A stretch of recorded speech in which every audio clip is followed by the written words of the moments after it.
Hello বন্ধুরা, কেমন আছো? আশা করি তোমরা ভালোই আছো। তো আজকে আমি রেডি হয়ে গেছি। আজকে আমি যাচ্ছি নিউ টাউন। এই দেখো বন্ধুরা, আমরা এখন বেরিয়ে পড়েছি ওখানে যাওয়ার উদ্দেশ্যে। তো এই দেখো বন্ধুরা, আমরা পৌঁছে গেছি সেন্ট্রাল মলের পাশে সুন্দর রাস্তায়, যেখানে রয়েছে বাচ্চাদের চড়ার জন্য দোলনা, সুন্দর করে লাইটিং করা, তার নিচে অনেকগুলি বসার জায়গা মানুষদের।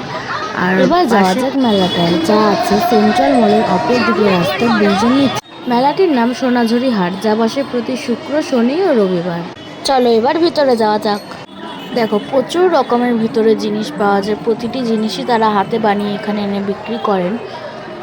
তো পরপর এখানে অনেক কিছুই ছিল, জামা কাপড় থেকে শুরু করে ব্যাগ, কাপ প্লেট, সব রকম নানান ধরনের জিনিস পাওয়া যায় এখানে। সফট টয় থেকে শুরু করে গলার, হাতের, কানের, ব্যাগ, শাড়ি, অনেক ধরনের জিনিস, ঠাকুরের জিনিসও পাওয়া যায় এখানে। হাতে তৈরি করা, সেলাই করে গোলাপ ফুল বানানো, অনেক রকমের জিনিস বানানো, এগুলো পাওয়া যায় এখানে।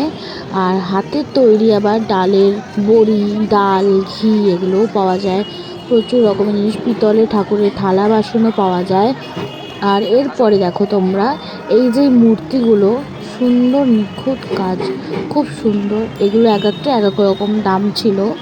তো তোমরাও এখানে আসতে পারো, ভিজিট করতে পারো। এই মেলাটা খুব সুন্দর, সমস্ত রকমের জিনিসেরই তাদের হাতের তৈরি। তোমরাও আসতে পারো এখানে। চলো এবার যাওয়া যাক নগর মেলা, যা তার অপর সাইডেই বসেছে। নগর মেলা তো নানান ধরনের জিনিস পাওয়া যাচ্ছিল, কিন্তু আমার সবচেয়ে বেশি ভালো লেগেছে, মানে নজর কাড়ার মতো মনে হয়েছে এই আর্টিস্টকে। ইনি হচ্ছে 10 মিনিটে একটি মানুষ দেখে ছবি এঁকে দিতে পারেন। আপনি যেরমভাবে বসে থাকবেন সেরমভাবে আপনাকে দেখে এঁকে দেবে। খুবই সুন্দর এনার এই হাতের কাজ। তারপরে দেখলাম এখানে একটা অনুষ্ঠান হচ্ছে। অনুষ্ঠান দেখার পর আমরা এখান থেকে বেরিয়ে গেলাম বাইরে খাবার উদ্দেশ্যে। বাইরে স্টল দিয়ে আমরা এই খাবারগুলো নিয়ে নিয়েছিলাম। এটা ছিল চিকেন উইংস, পাশেরটা হচ্ছে নুডলস চিলি চিকেন কম্বো, আর এটা হচ্ছে mushroom chicken white sauce pasta. Total খাবারের আমাদের দাম পড়েছিল 470 টাকা মতো। খাওয়া দাওয়া সেরে আমরা রওনা দিলাম বাড়ির দিকে। তো আজকের মতো টাটা। ভালো লাগলে সবাই লাইক, কমেন্ট, শেয়ার, সাবস্ক্রাইব করে দিও।